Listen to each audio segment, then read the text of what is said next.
नित्यानन्दकरे वराभयकरे सौन्दर्यरत्नाकरे निर्दोता किल घोरपावनकरे प्रत्यक्ष माहेश्वरे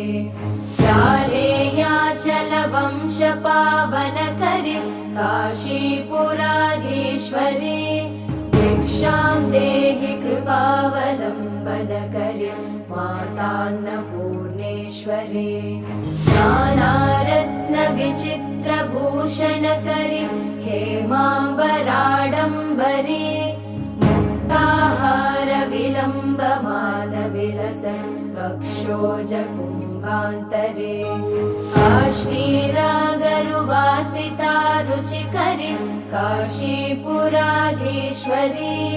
भिक्षां देहि कृपावलम्बनकरे मातान्न